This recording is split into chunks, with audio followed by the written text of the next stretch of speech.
Okay, welcome back to the 1090 podcast. I'm here with Chandra, Roberson. Going to start with the obituary of Conrad. Conrad Marvin Roberson, age 57, passed away on March 11th, 2023 in Salt Lake City, Utah, after suffering an unexpected stroke. Born on August 23rd, 1965 in Mountain View, California, to Marvin Roland Roberson and Doris Jean Belpatowski. That's right. Wow, okay. Conrad was raised in Provo, Utah.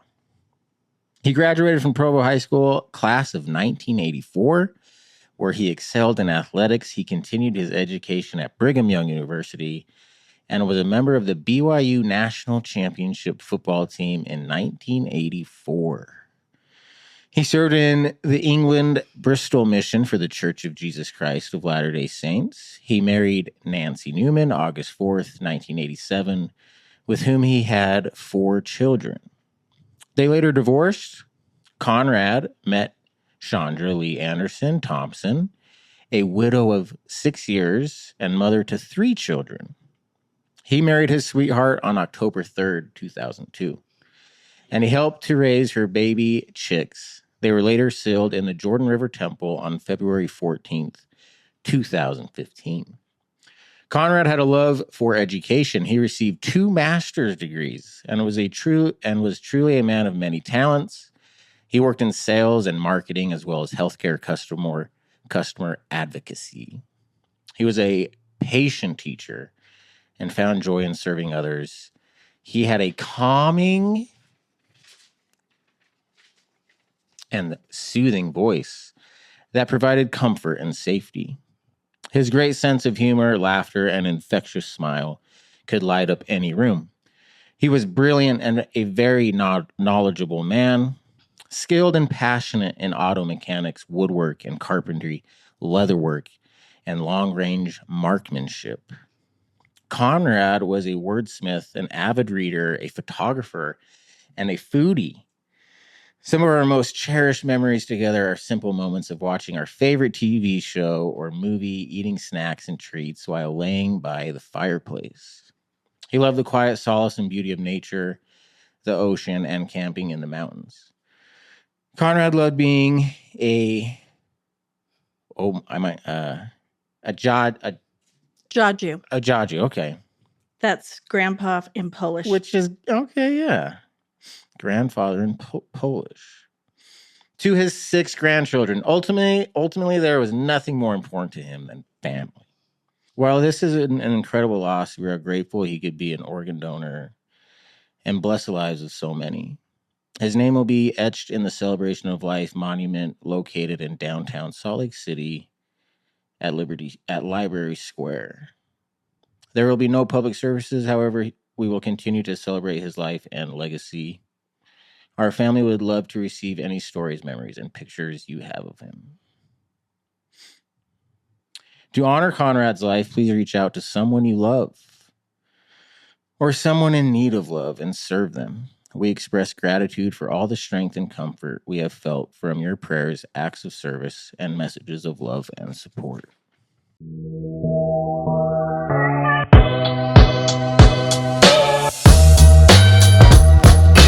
Life's 10% what happens to you and 90% what you're going to do about it. Did you write that? I did. And you included his ex. Like, you were so nice and thoughtful to include everyone. I tried. Yeah.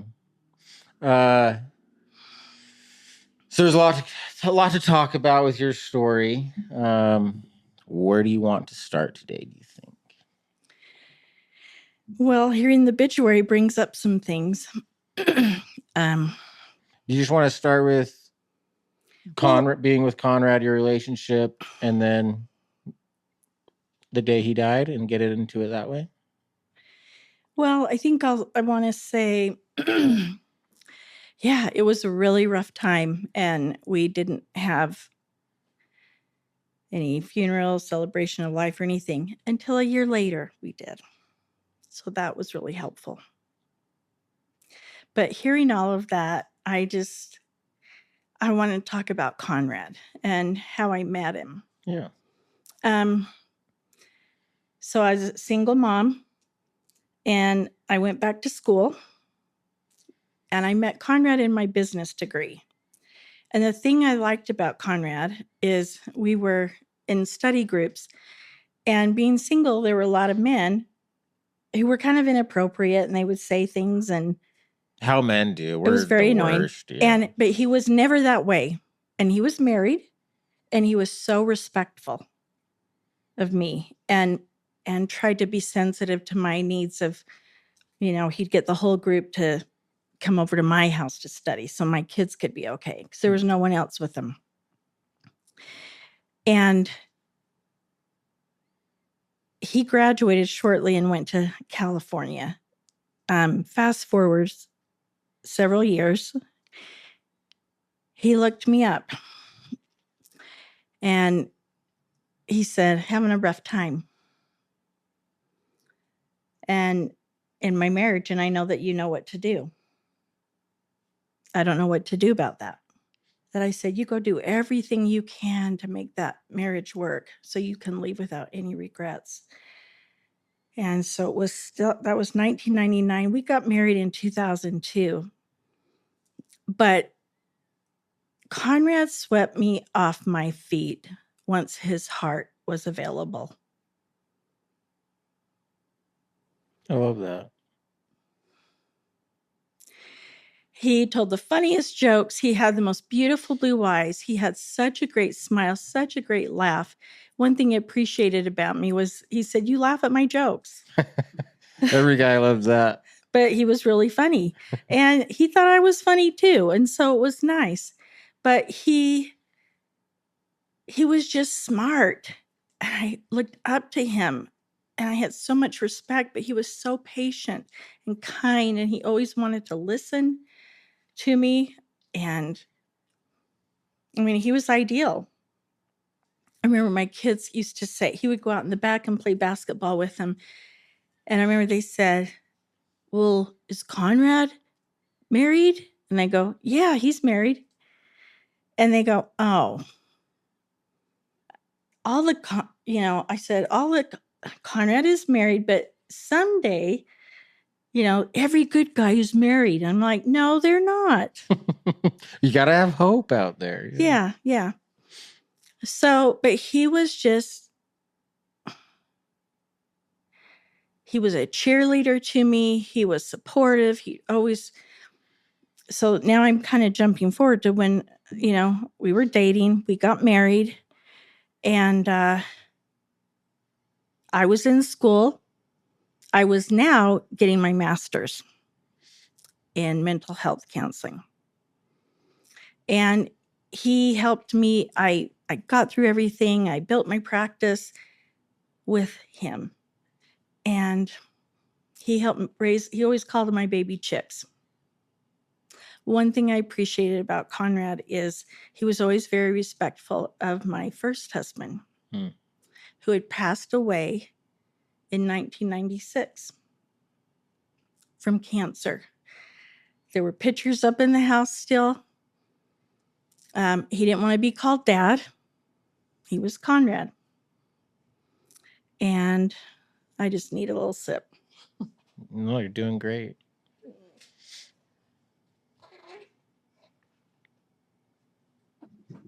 Not a little Diet Dr. Pepper can't fix. Yeah.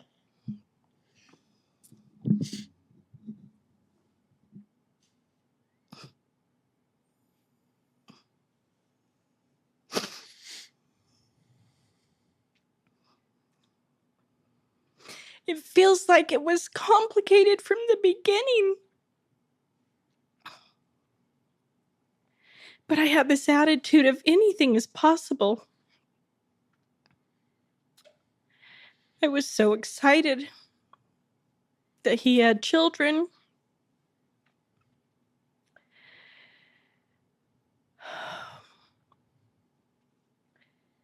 We were never quite able to get the blending thing down. But you know what? He was totally committed to me, and he always put me first. It was very sweet. And not something I loved about marrying into Conrad's family was his mom and dad. And that was a blessing because my mother had passed away when I was 14 years old. So I grew up without a mom. My dad, yeah, I was a latchkey kid, 14 years old, with my younger sister. And these guys took me in and they just loved me. They loved my children. They were true grandparents. And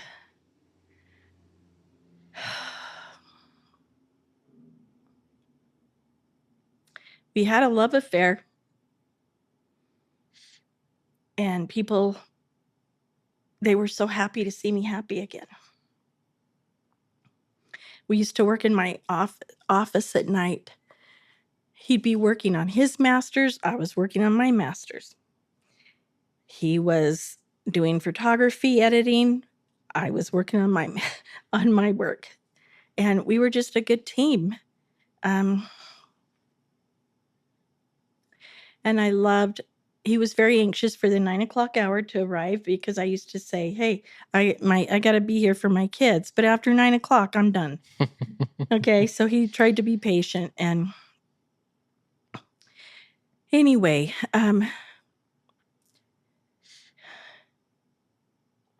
I feel like we had a beautiful life. There was definitely stress. But we were able to connect through all the chaos. So then I think things started to change. Can I ask you a question, actually? Yeah. I've kind of thrown in a lot of negative. No, you're doing so good. I'm first of all, I'm so sorry. Like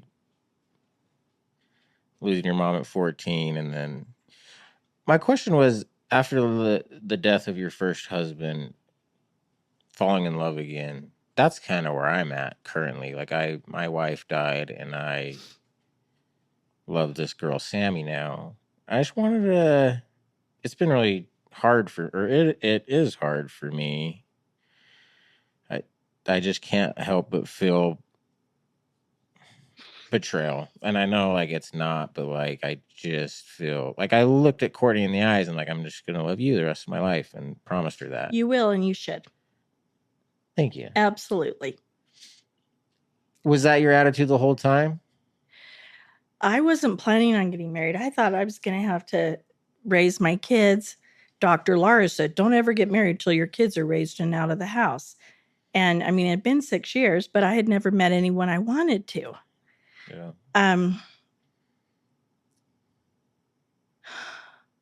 I was very open about Brad to Conrad. And you got to be able to do that because you're going to get triggered a lot. Yeah. Any unresolved issues in a relationship, they kind of go over to the next. I didn't know anybody would want to marry me with 3 kids. You felt too much baggage or Yeah. And I didn't know if I could move forward. I was pretty brokenhearted. that was me too. Like at first I'm like, I'm never dating again. And then I think like a month later, I couldn't do it. And it's weird because before my wife died, I always assumed like, oh, if she died, I'd never do anything again. And then I was so wrong. Like the judgment we have of ourselves even can be totally off. But you think just being honest about it from the get-go really helped? I was very honest, and Conrad always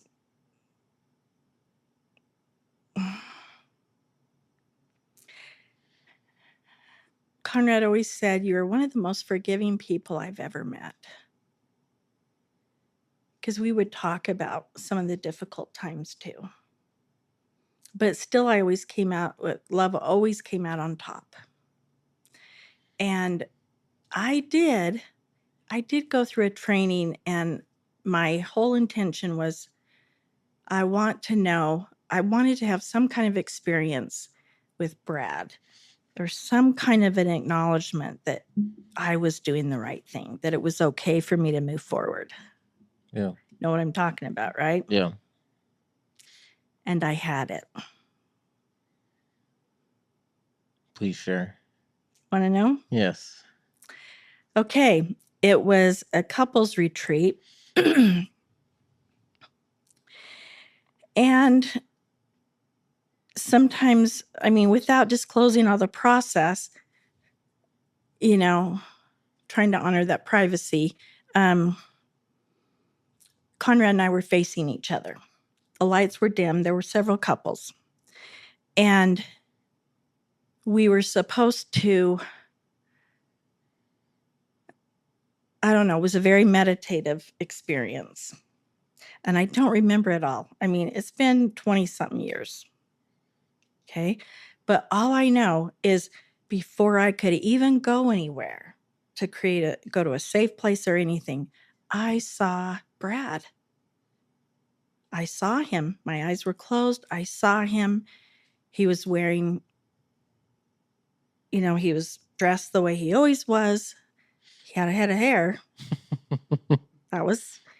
And he didn't say any words, but he did communicate to me still. And it was like, I want you to be happy. And this is a good guy. He'll be good for you. I love you. I know you love me. You need to move forward. And next thing I heard was, you may open your eyes. And I was so excited because I'd had this experience. And Conrad was like, where were you? I imagine us being up at Snowbird in our place and you didn't even come. I go, well, thank you for going to Snowbird because it allowed this to take place. Yeah. And I know it sounds kind of crazy, but it's like, and then when he realized what had happened, it was like, oh, wow. I mean, we were so happy. It was a celebration. Wow. It was peaceful. And Conrad had an experience similar. Yeah. He was a daydreamer. But anyway, so what I would say to you, find a way to listen. To Courtney. Mm-hmm. Yeah. I was going to say, I feel like Courtney helped me find Sammy, and I felt like that sounds weird. And then you told your story, like, yeah, this is so relatable to me. So thank you. That was beautiful. Yeah, because you need that. It's hard. And we still always celebrated. And that was another thing I appreciated about Conrad. We always went to the cemetery probably once or twice a year.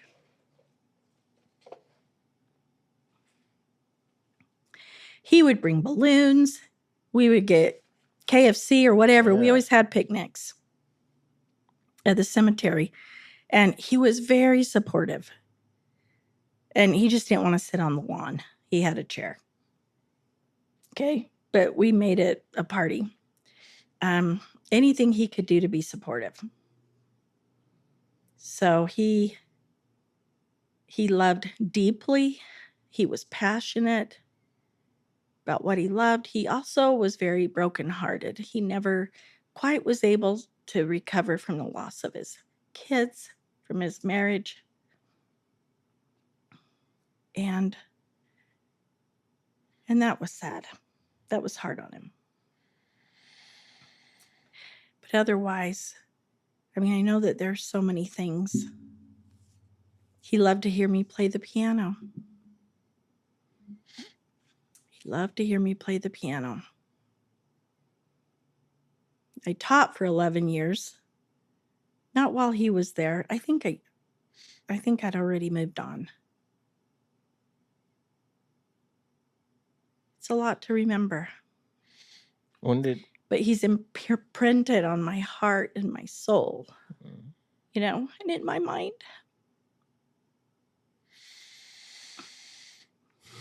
The health, when did it start to did it come from a total surprise, or did you see this decline, or What was that like? So You mentioned COVID earlier as well. it Did felt like happen? things changed around COVID. It was really fun, though. I mean, we had a great time. I had to close down my office. I was very sad about that. And I do virtual sessions out of my home. He was working out of the house. And the only thing that was hard, I mean, we would bump into each other in the hall. It's like, whoa, excuse me, you know?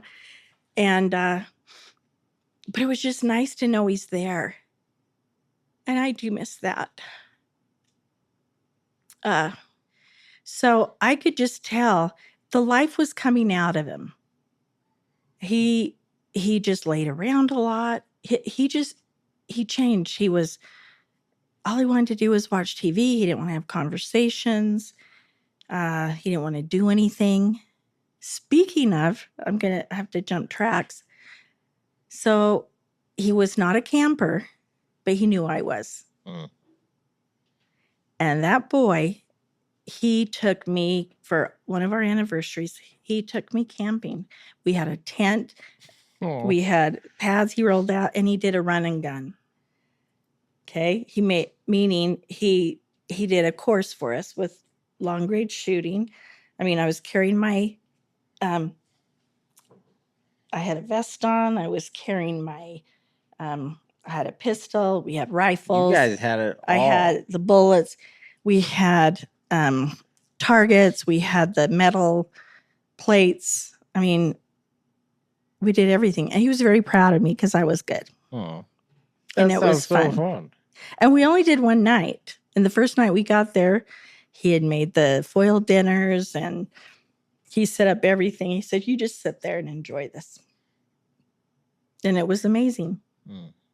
We ended up getting a trailer, got a tent trailer shortly after. And he loved the mountains. He was so fun. He would totally relax, and he loved getting me away from home and the office. And we were different up in the mountains. It was amazing. It was wonderful. Anyway, it was hard for me because coming back to Conrad with health stuff, I grew up with a mom that was she was in bed quite often. There were tears. She was depressed. She was tired. She wasn't well. And so psychologically, I think if I see that, there's something wrong. Yeah. That was the same with Brad, my first husband. He always had headaches. He was tired a lot. And he sometimes ornery because he didn't feel good. I mean, he died at 40 years old. Who wants to die that young, right? I'm 40 basically. Yeah. Yeah. Yeah. Yeah. But in my history, when you are a certain way, that means you die. But that was the little girl, the wounded little girl. But when I saw that in him, and then being a counselor, I mean, I'm like, I need to say something. I mean, I can't live this way. I can't just ignore it. Yeah. But when I did say, honey, I feel like something's wrong, he did not want to talk about it. He thought I was trying to control him. Why can't we talk about it? Why are people so scared to talk about it, you think? I'd literally rather die than talk about it. Yeah. And there's a since I've learned, I mean, I said, I just want to be able to, if we know what it is, it'll be okay. If it's nothing, but he wouldn't. So in my mind, he'd say, I don't want to talk about it. So I would just go, okay. That's the little girl in me that didn't want to get in trouble, didn't want to create a problem. And so I would just go do what I needed to do. Because that's what you did when you were a little girl with your mom. That was your identity. That's how you did it. That's how you do it. And you stay busy. That's how I coped. Well, I feel out of control right now. And control really is synonymous with safety. I feel not safe at this moment and out of control. So what can I control? So I would just go do something that was important that needed to be done. And in hindsight, I wish so much I'd gone and sat down by him and said, please don't do this.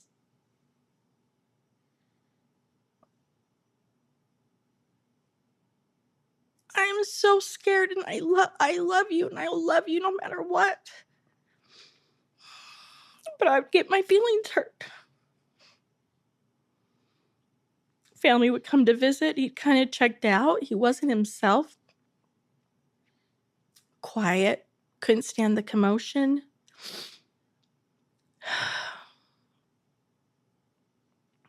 He got laid off how many times during COVID? He worked for 3 different, there was the stress of that. And COVID was scary. I was scared.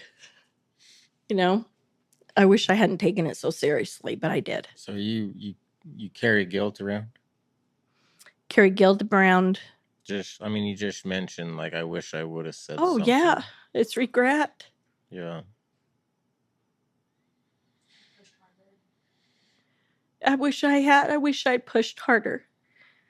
But then he said, I don't need a counselor. I said, I don't want to be your counselor. I'm your sweet, I want to be your sweetheart. He said, I miss you. I miss us. And he goes, well, that's not me anymore. And he had struggled wanting to be here. Do you think he was trying to push you away? Yes. To protect you? But it didn't.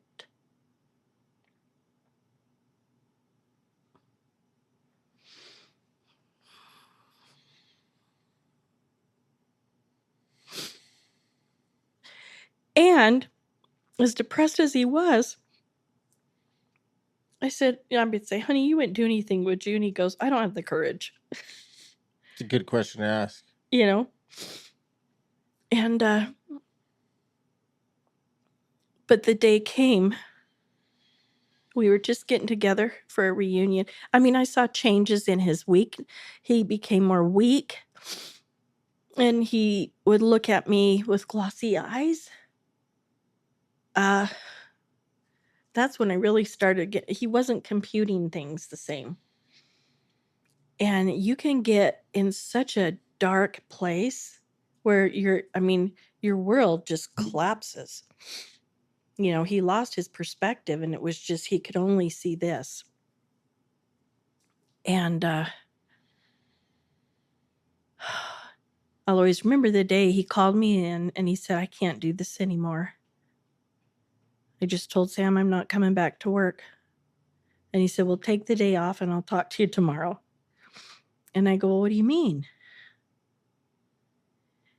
He goes, I'll do whatever you want. I need to get some help. I said, okay. And I said, well, can I call I had an associate I would have been comfortable calling and ask him what I should do. And then he goes, I'm going to go take a nap and just come tell me. And it was determined that he would go into some residential for a program. And he was nearby, but I was really happy about it. You thought that was a good step? Yeah, he asked. Yeah. And I knew if he just went to just counseling, he'd have to come home. And it was really hard for me to work and not know what he was doing and worry about him if he's okay. I'm sure, yeah. I could not, and if he was coming or going. And anyway, so I thought, okay, he'll be living it. He'll be making all these changes and learning things. And they did some medication adjustments and things. And I'll tell you, I think he felt better, but something was still different. And we never got to the part where there would be a safety plan where we could rebuild and say, okay, what do you need to feel supported? Here's what I need to feel supported. We didn't get to that part. And I asked if he would go, could he stay at his sister's house till he finished treatment? And I guess that really upset him. And he kind of just shut down. And about 4 days later, he told me he was done with our marriage. And you're completely blindsided by this. Completely like, you're blindsided. in love. Like you think you're, yeah. I'm thinking that we're gonna be able to figure out and implement these things he's learning, and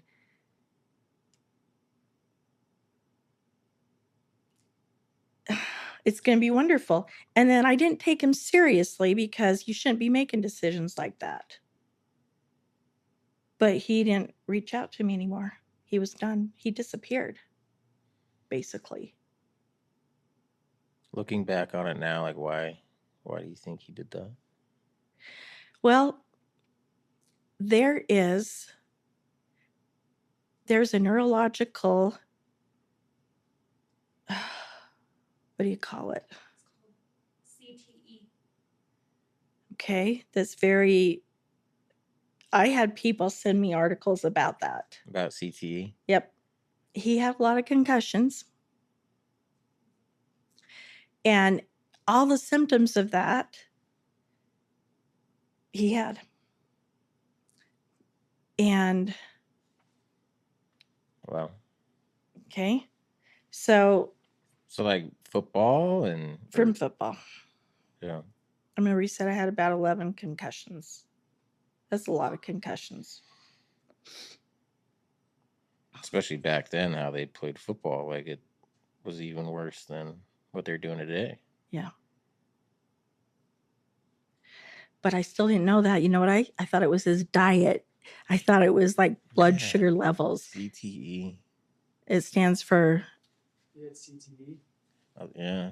Well, you can't know for sure. The only way you can first know thing is if they do an autopsy after they're dead. Did you guys do that at all, or? No, because I didn't even realize it Right, yet. That's yeah. something I've realized afterwards, which has been comforting. It's just something, I guess the articles we kept getting sent it's like catches up with them.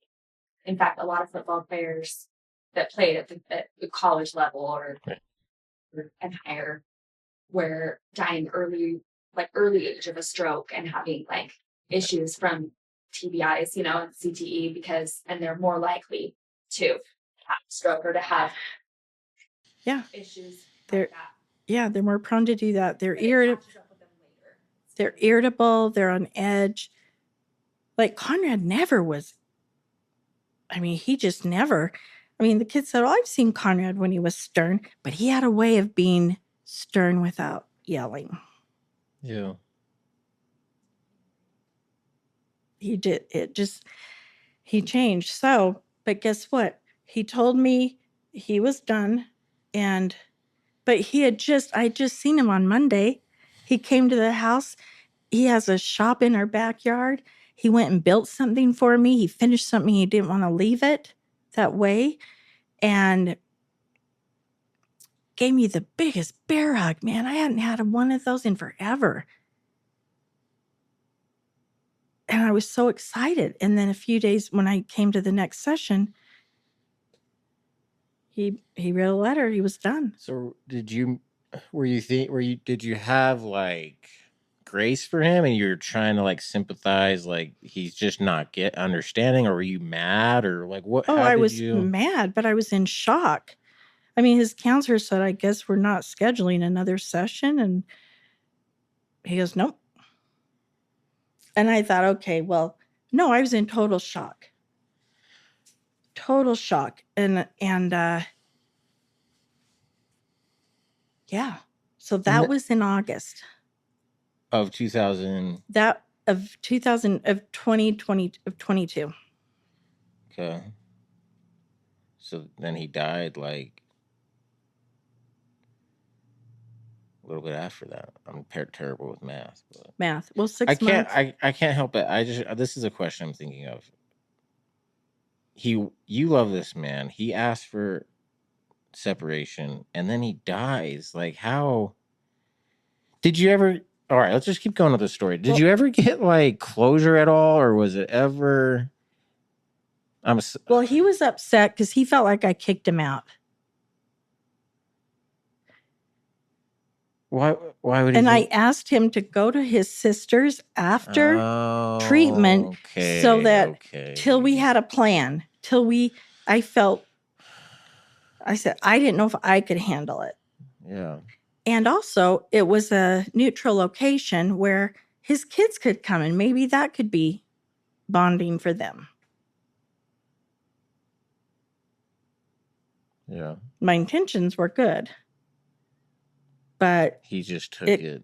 He took it. So did I get closure? I mean, I was so wounded that, I didn't beg. Are you sure? I mean, if he wanted to come and talk to me, I would have loved to have talked to him. So walk me through like separation to death. Okay. What was that like for you guys? And you like, he wanted to pick up things. We moved out everything of his, pretty much. I mean, not everything, but clothing. He would once in a while say, I need to come get my stuff for this. Okay. But honestly, I couldn't see him because I just didn't want to break down crying.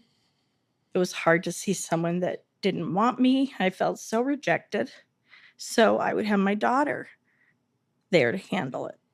But he never said, I really want to talk to your mom. And at Christmas, he wanted to come and get the big pressure cooker or this pan they had that he would make homemade fudge. He made the best homemade fudge. And he wanted to get that. And so we did. And there was just very, very little communication. And so we were officially separated. We had done some mediation.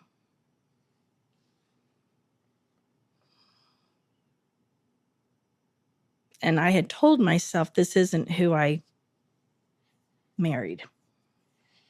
Or he's changed. People change. I mean, and I got to tell you, there was always part of me that wished that he would say, hey, I don't know what I've done. Okay. But so here's what happened. We had been texting. It was the end of February, last day of February. And we were texting about things he wanted to make sure he got. He wondered if I would take some. And my kids were devastated along the way, too, because he never even talked to them about it. He just was gone. yeah. He didn't, you know. So, and the reason I share this stuff is because this was complicated grief. I was already grieving him.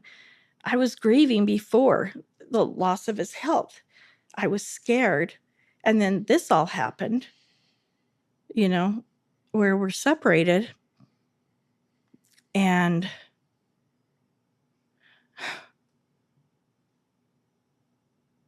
where am I going with it? The text. So I would really like to read it. Yeah, go for it. So I'm having clients all day and then kind of getting a text here and there. Well, now here's this one that comes at 9:47 p.m. Well, with all we've gone through, are we really not meant to be together? Was it all in my head? Is it all a miscommunication? Did you not want me to come home because you were done with me? There you go. I've opened it wide open. I am now feeling like I've shared too much. If I have, I'm so sorry. Now, this is another thing that was hard for me. Because in that point, I was so guarded because he wanted this divorce. He wanted a divorce. And I put, I'm not sure how to respond to this right now because I didn't want to just say, yes, it was in your head, or I just had to sleep on it. I was tired.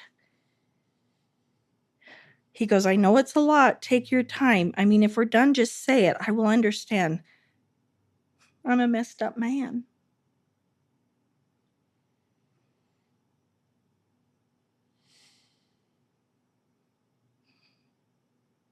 That broke my heart. But I thought I can write him tomorrow. And then he said, I woke up to a text. I'm sorry. I think I was just having a panic attack. It's okay. Don't worry. I think we're doing the right thing for now. And I thought, I heard the for now or right now. And I thought, oh, that was comforting. And then there was just more planning for picking up things. Okay, so that was on the 29th of February. And we texted a little bit throughout the following week. And then it was the following Thursday, March 9th. And I've finished seeing clients. All of a sudden I look on my phone. I mean, I went out and I don't look at my phone because I got to decompress. And I had these missed calls it's Dr. Roberson, this is Dr. Marshall. Please give me a call. And I thought, oh no, I've had a client overdose. And I called, and what I heard, I said, Doctor, I'm calling for Dr. Marshall. This is Chandra Roberson. And the nurse said, is Conrad Roberson's wife.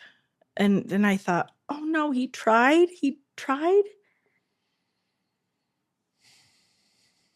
To kill himself? And then he got on the phone. He goes, apparently he had a stroke earlier today. They brought him in. We've been treating him. And I said, what? And he goes, I'm sorry I couldn't get a hold of you till now. Because his family wouldn't give my number. Because since the separation, they're not. His sister said, I didn't know that he would want you here. And I said, he didn't tell you he'd reached out? I'm so sorry. I'm so sorry. Yeah, he goes, I can't get into all of that. We just need you to get down here. So went down. Was showing me the MRI or the CT or whatever. And it also showed there'd been a previous stroke. And I'm like, oh, That's Why we went. that explains. That explains a lot.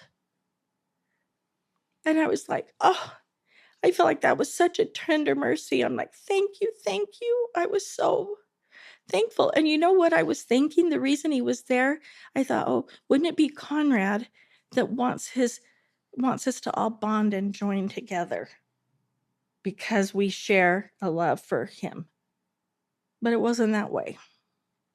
But anyway, so they said we either got to put a shunt in or we need to make him comfortable. I said, well, what will the shunt do?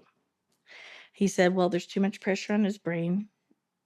We need to drain it. That's the only possible way he can live, but we can't guarantee that he will even come out of the coma or if he will be, vegetable. Can you explain what it's like trying to answer these questions out of nowhere with being separated with the family dynamic? That just sounds. It was the worst thing I've ever been through. How do you even make a decision in that? How do you even make that decision? I'll tell you how I made that decision. I mean, I wanted to talk to them about it, but nobody would talk. Right. And I went and put myself in a corner like a little kid in timeout. And I was praying like crazy, but I already knew what to do. I knew Conrad would not want to live through that. He had had the stroke so early in the day, and he wasn't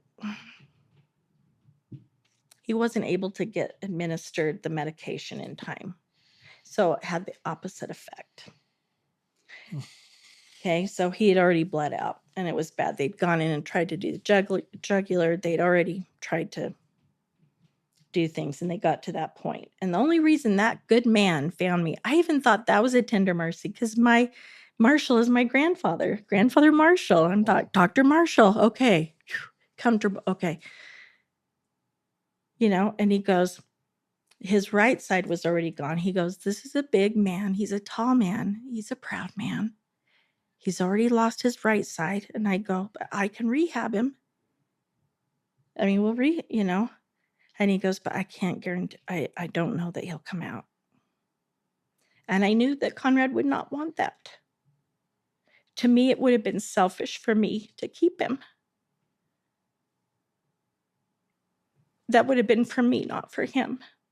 So I was trying to respect his wishes.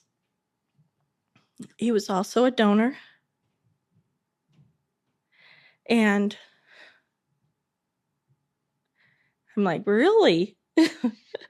Well, I kind of knew, but I'm like, I mean, I'm a donor too. Yeah. You know, I'll give a kidney. My mom died from kidney failure and had a transplant. But now it became a big deal because they have to, you know, there's a timing process involved. Right. You only have so much time. You only have so much time. And I felt strongly if we had left him there, he could have lived on indefinitely and then he couldn't have donated. Anyway, there was a lot of commotion. There was a lot of upsetness. And that's part of why we didn't have a funeral, because nobody wanted to have. It was not a good experience. The family dynamic around death is just so hard for so many families. I have learned that, and I've tried to be humble about it. And I'm so sad because I lost that whole side of the family. You like them? You love them? I love them, but I didn't like what the things they would do. But even an uncle, I mean, everyone, you know, there's a lot of grudges. There was no desire to talk or anything. So what was neat, they were kind of debating with us about when to disconnect him. Anyway, it was all worked out through the donor place. And they said, well, we need to do it by this time tomorrow. Okay. And they were concerned. But anyway, so what we did, you know, even when we were talking about it, all of a sudden the lights flickered in the house. Ah, love that. We had just sent a text that said, let's let God and Conrad decide what he'll donate. Uh-huh. And the lights flickered. That was way cool. So, and they were upset because you can only have 90 minutes or something, and then nothing's feasible. Well, he only took like 20 minutes to die when we disconnected him on the 11th. And when we got in there, I was a little nervous because I thought everyone was going to be there, and they weren't there. They didn't want to be there. So we got to have our own little service in a way. And we said the Lord's Prayer together. We did the Irish prayer. I read him a love letter, or a letter that I had found that he had written to me. And it was really beautiful. And I played Claire de Lune for him. Once they removed life support. And he died at 3:48. It was like 20 minutes later. You're so nice. So much, I don't even know what the word is. Grace and love and understanding in such an unfair situation to you. Well, I was trying to do what he would want.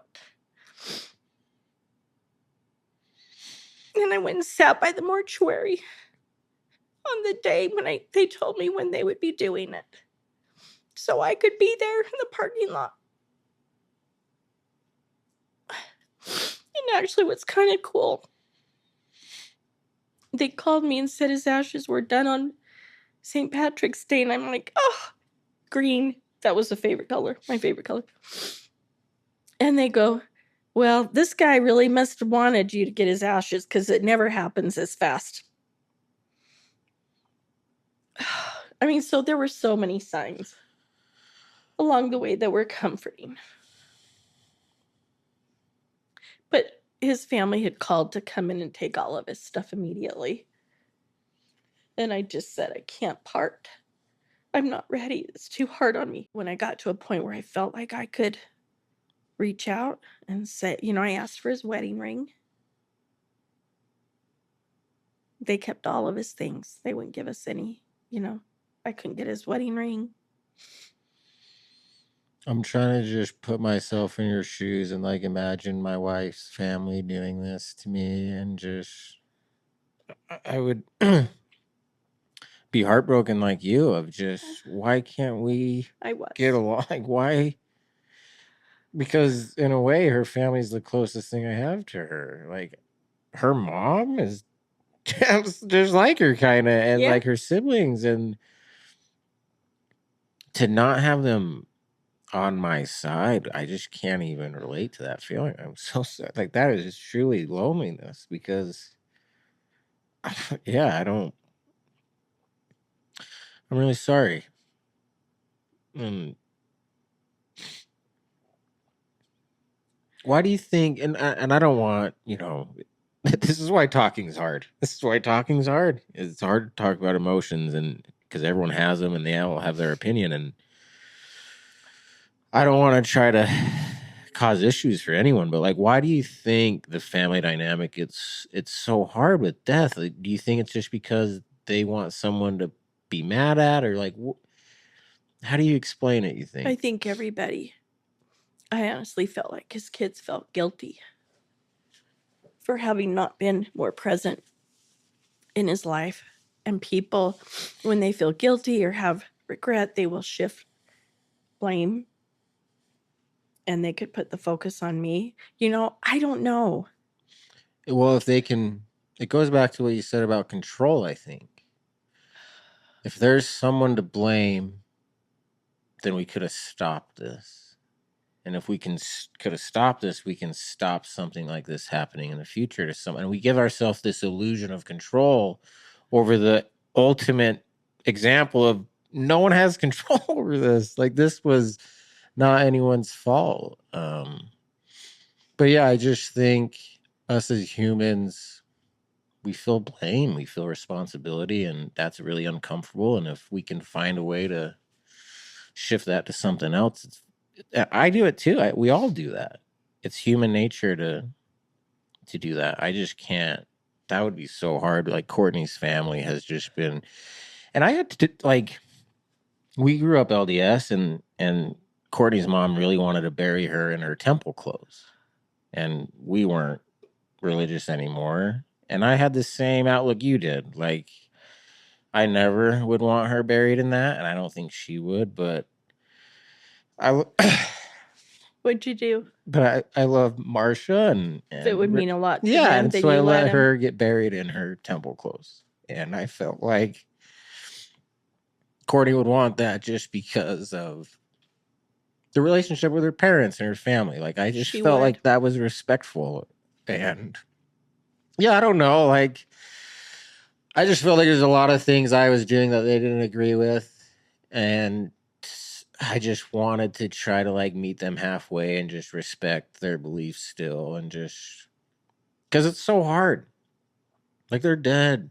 Like this is so sad. Like, can we just find a way to be on the same team, And to not have that again, like that rips my heart out for you. I'm so sorry.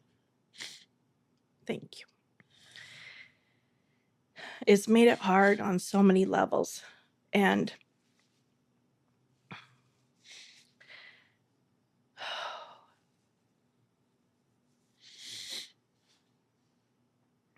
I don't know. I could never make it about what I wanted. I just always wanted to reach a higher level or step up or do what he would want. Or Conrad's probably not surprised it was like that. But I think he's really sad. And I don't know what he had told them for them to be so angry. Could have. There's two sides of the story, right? Like, who knows? But regardless, I don't care if there'd been a previous stroke or anything neurologically going on. It does make sense. But it can never take away what we had and the love that we shared and the joy that we experienced, the heartache that we went through together, the bond that we shared. You know, we were so excited to grow old together. He was 5 years younger than me.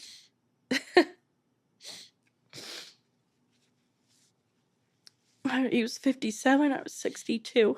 You robbed the cradle on that one. I did. But I'll tell you what. I self-medicated after my mom died and my first husband. A year later, I got so tired of being sad. I don't want to feel this way anymore. And I would drink. And so I know there's a lot of things I never dealt with. It sure made me feel better temporarily. But that's not how life is right now. So I will tell you, I would never have gotten through this without my children. And I would never have those children if I hadn't been married to Brad. I mean, God's biggest gift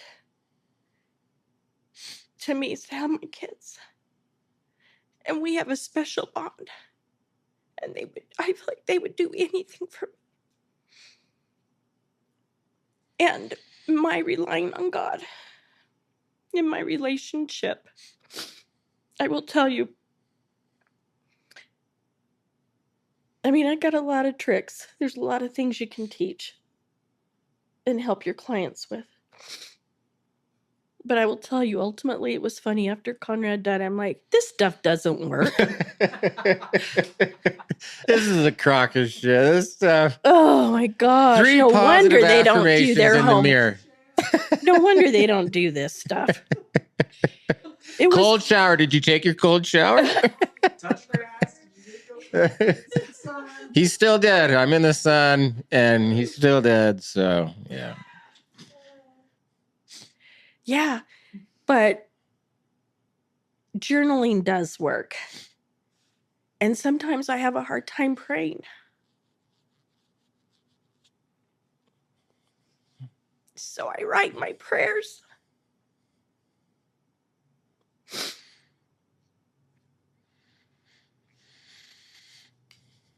But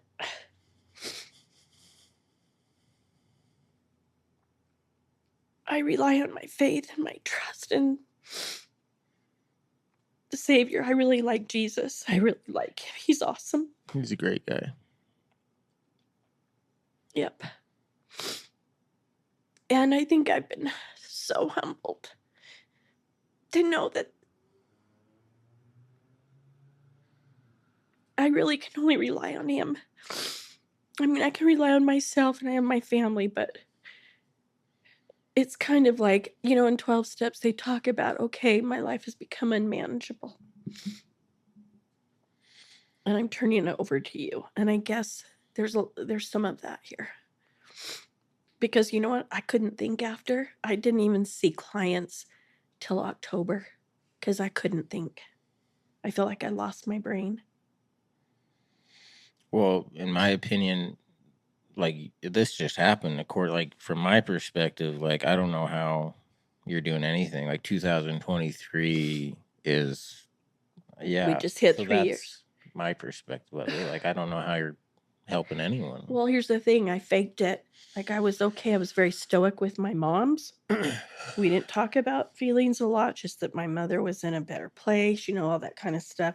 Where I say God needed her more than us, or I should take it as a compliment that we are so strong, that we can handle this. And that doesn't take away the pain. And then I was very busy with my young children after my first husband died. And I was teaching and I was in school.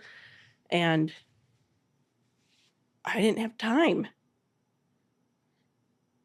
to grieve, really. But with Conrad, everybody was gone. And I even considered a miracle. I was so sad that my son has gone through a really rough divorce, but he was able to come home and around Thanksgiving in 22. And he stayed here and he went back to school and he had a lot of healing to do. But I consider that a tender mercy that he was here and he was with me when Conrad died. So I've always had someone in the house to take care of or worry about. So I actually left this week. This is the first time I've been alone, basically. Wow. Since from at least the August to November, July to August, you know what I mean? Yeah. Since Conrad died. And, there's a milestone to help you get through the first year. Oh, I did it. The second year. But it keeps, well, then it was so bad. People said, Chandra, I think it would help you if you had a celebration of life. People were concerned, like, you need some kind of closure. Yeah. And it was beautiful. It was so beautiful. And my children all spoke. And a couple of his friends. But I've been thinking through the third year. I feel like it's gotten tougher. That's me. I think it gets harder. The first year, you're just living off of shock and denial, basically. Yeah. At least I was. And then the second year, like, oh, like they're not coming back. Like, this is my life. No, I would keep looking at pictures of when he was gone to make, like, is he really? It's like so much Or disbelief. how about like someone walks in the door and like you think it's them for like coming, like I had that for my body didn't even know that they were dead yet. Like my body was still, I'd get a text, like, oh, it's probably Court, and like, oh yeah, like it's not. It's not. And I'm so sorry you had to go through that. That was really upsetting to many of us.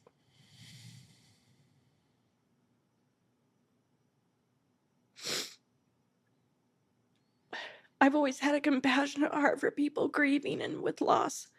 And I've been able to work with my clients with trauma and so much. But I don't think I ever...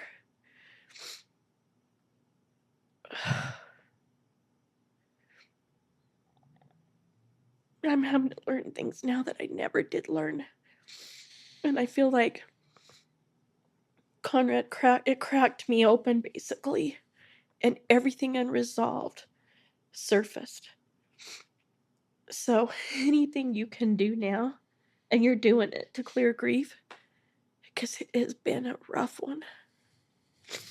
And I keep trying to remember wabi-sabi, you know that term? I'm not familiar with that term. I always forget it, so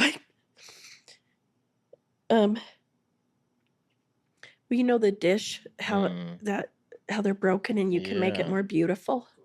Yeah. Like it's a Chinese thing, right? Yeah. Yeah. Okay, I'm with you now. Asian, find the base or find the beauty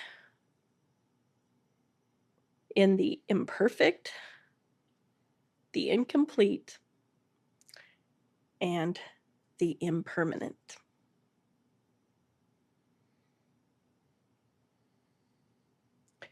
So,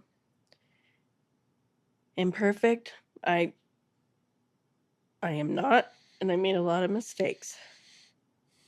And my whole situation is not perfect by any means, right?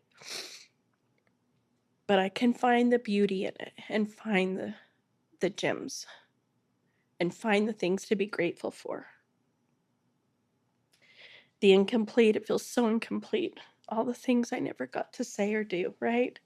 But I gotta find the beauty in it. And then the impermanent. I'm so glad this won't be permanent. Because I do believe I'll see him again, and I cannot wait.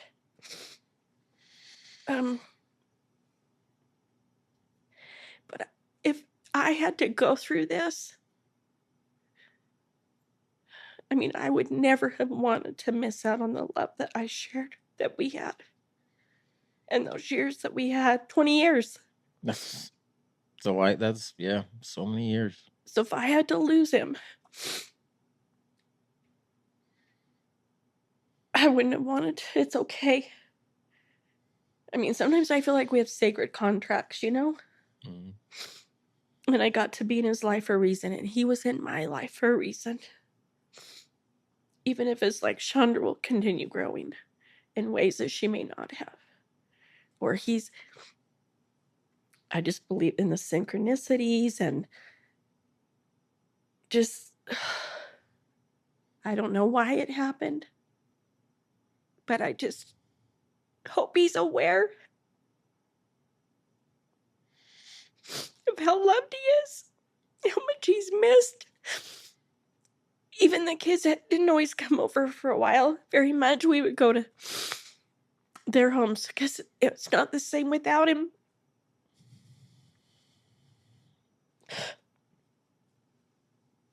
But I'm so thankful for the memories.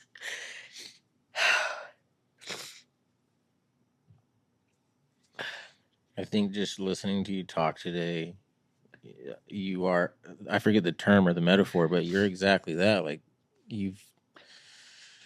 your story's brutal. It's awful. Like you lose your mom at 14, you lose 2 husbands, but time and time again, you've mentioned tender mercy and silver lining, and I'm so grateful for this. And you've been a true example of that, like finding the beauty in the brokenness of it all.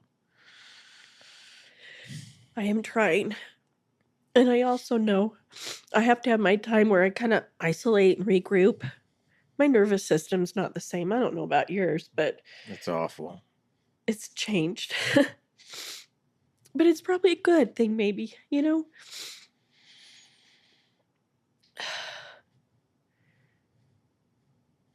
Oh, I forgot what I was going to say. I have questions. Hmm? Can I ask you some questions? Yeah. How are you doing with the alcohol thing, and how was that? And then you love Jesus. How has he helped you with this whole thing? Well, I quit drinking. I haven't touched a drop since 2006. Wow. Yep. Anyway, we were so happy to be sealed.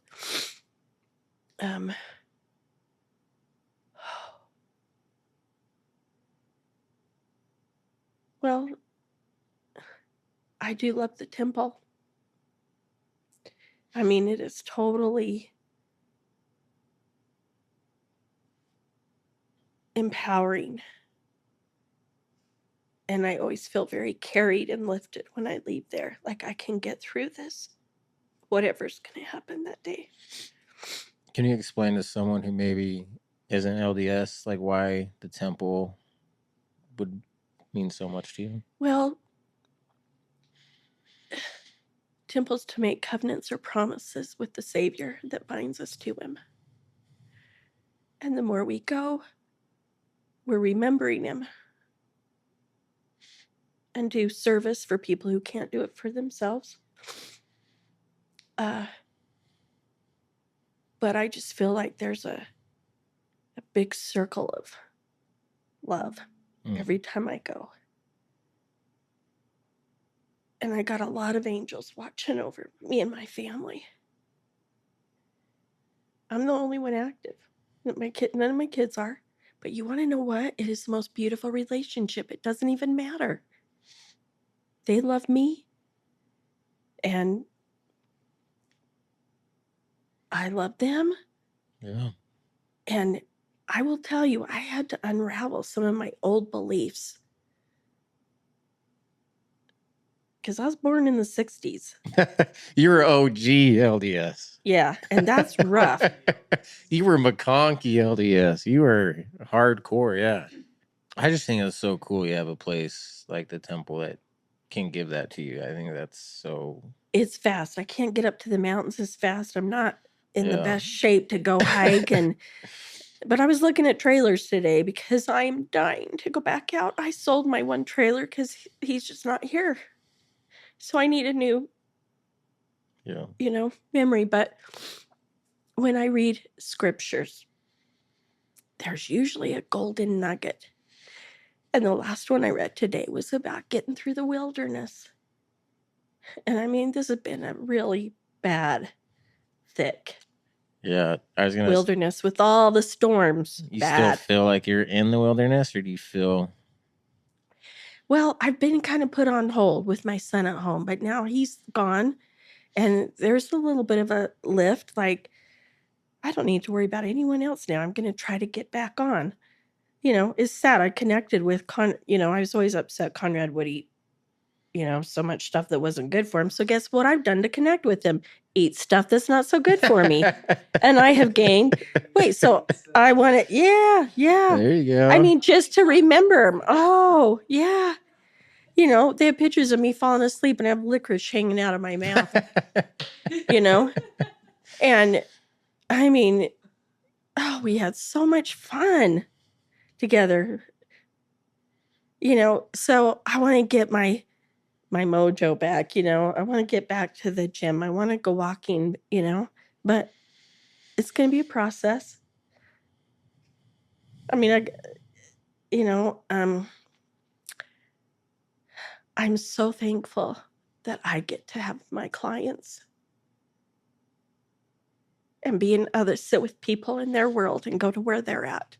That's helped me. So service, connection with people, how it makes a difference. Can you share some of your wisdom with us, or what are some things that you see your clients struggling with, or things you tell them, or? Well, a lot of the same things. They're grieving any kind of change. Wait, so do you think it works again now, or because remember you didn't think it worked? Do you think it works again? Well, I know that I have compassion. Yeah. For them, but what I do say, the one thing I share is I know that it's frustrating, when they have spouses or family members that are not well, but give up your control, go where they're at, go, because they're going to be gone. And sometimes if you surrender instead of so much resistance, it's like a big tug of war. And I always say, put down the rope and let's just be in this relationship. But I said, I wish so much that I hadn't been like, okay, you want a divorce? Okay. But I know that was a childhood wound. I have to do this or I'll get in trouble. Okay. And I didn't want to argue. Conrad he did not like contention. And he had a beautiful voice, calming voice. He was a big guy and had a huge heart.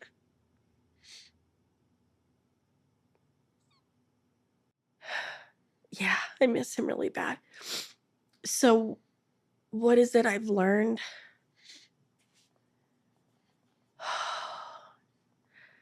Well, don't fake the emotions till you make it. Let the emotions come. It makes people really uncomfortable. People are very uncomfortable and they want to say you're very sensitive or you cry a lot. But I also believe there's a book called The Hidden Messages in Water. Never heard of it. It's really, really good. I love reading. I might just read this book. It's really good. It has a lot of pictures. And it's the energy and what's absorbed in water by what's around us, what we say, Mm. the music, everything. And so I'll always say, what are those tears?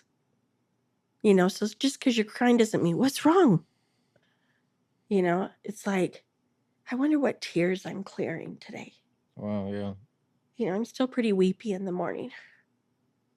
But it's like, okay, here we go again. I can do this. And anything that you can do with your hands, anything with your senses. I haven't played the piano a lot because my son would work night shifts. And then he'd be sleeping in the day. And he'd say, you can play, Mom. But I'm like, I knew what he was like if he didn't get some good sleep. So no, I didn't want to do that. But, oh, playing is a part of praying. You know, whether it's a higher power or it's God or the universe or whatever.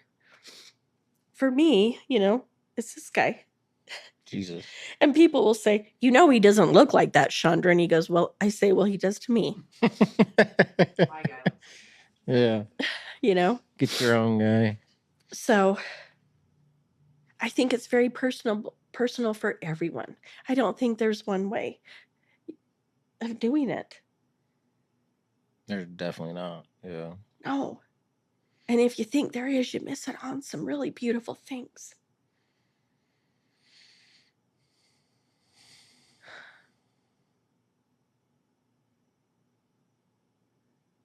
But I am thankful for my new perspectives. Thank you so much for coming on. I'm so sorry. Like, the joke I tell people a lot is if you're on the 1090 podcast, your life sucks probably because you've been through something awful. So that's kind of the joke. And so I'm glad that you showed up and shared your story with us. Before we get to top 3 favorite movies, is there anything else you think like, oh, I wish he would have asked me this. I want to talk about this, or anything else you want to say? As awkward as it is for me to talk about this in such a public kind of way. Like, we got cameras on you. Yeah. And Yeah. I don't know who's going to watch it and what they're going to think, but I'm going to tell you something. It means a lot to me that you would. I mean, I can feel that it's. Oh. I mean, no animosity to anybody, but it has been really difficult. And Conrad's life was hard. Both of his parents died within a year. But I will tell you, I'm so thankful that we were able to have that celebration of life and we rightfully brought Conrad back into our family publicly where he belonged. He also has a headstone right next to my first husband. Oh, We have double headstones. That was another thing. He talked to me about, now where am I going to be buried? It's like maybe he sensed it. yeah, it is strange. And he talked to me about what he wanted for his funeral. And that's what scared me. I'm like, why are you doing this? That was my denial. Oh, yeah. Huh? And we did the bagpipes. That is celebration. He always wanted the bagpipes. Who He doesn't? loved the Yeah. bagpipes.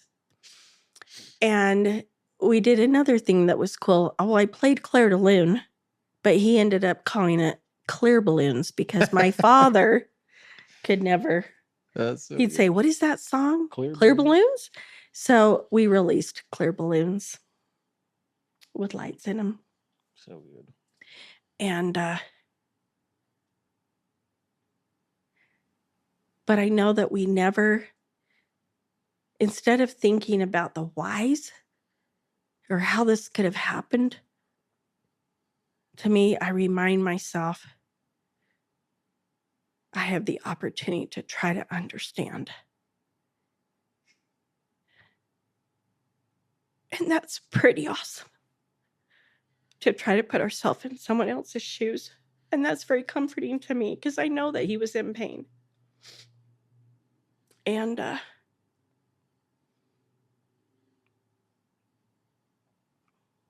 just thankful for this Well, this chance. yeah. And it's nice when you cry. It's nice when I cry. Makes you feel like you're normal or something. Well, I think there's a part of that, Yeah, for sure. but it's that you're feeling with me. yeah. I mean, that's a gift we give to people. I get to sit with them. Yeah. I will tell you this, I have never appreciated service so much. That's a big one that I've learned. Because you've never appreciated someone doing an act of kindness to you, and now like you just know the value of it. Yeah, and it changes time and you're totally present with them. I mean, that's one reason I love my work, but I mean aside of work. That's how I'm going to get through this. Is through service. Helping other people. I love that. Jesus said that somewhere in that book, I'm sure. Love one another or something. He did. And also when I'm helping others to heal, it helps me heal. Yeah. I like it because I feel close to my wife. She was so great. So I just feel like, oh, this is how she was feeling. And I'm like, yeah, I don't know. You can't beat it. You can't beat it. No. Yeah. And I don't think you ever have to let go of that. Yeah. Plus, like you have to help people because I ask for help so much. So I feel like it's kind of a give and take. Like I can't just be asking for help and never be helping back, you know? So That's gotta true. you gotta help. Well, I knew that people that would do it because they have to, and they're Right. really codependent with it, and I have to do this, or what will people think, or or they don't want to be at home, so they're always helping. But I mean, I always had a hard time asking for help. Everyone does. Always. Yeah. But the first time I learned how wonderful it is to receive, I realized if I don't receive, they cannot give. And that was when Brad died. And that changed my life when my first husband died. Because I had to receive. And I definitely had to with Conrad. And so service continues. Well, thank you so much. Now, last question I will ask you. Top 3 favorite movies. And we like, if you can, give us a 3, 2, 1, if you can. Well, when I was younger, the third favorite? Yeah, so you gotta start Okay. 3, 2, 1. Well, I can't do that. But when I was younger, Sound of Music. Okay, Sound of Music. Okay, Sound of Music. Yes, and that ties to memories with my mother and stuff. And then I love, of course, oh my goodness, what is it called? It's Richard Gere. Pretty Woman. Pretty Woman. Classic. I love it. And I even watched it with my father, and he goes, Julia Roberts. well, he's like, what a sweet story. And I'm like, did you say that? But do you know what the story is about? I think he did, but he was trying to help her. That's so good. And then I really love The Wild Robot and Swapped. My son Blue loves Swapped.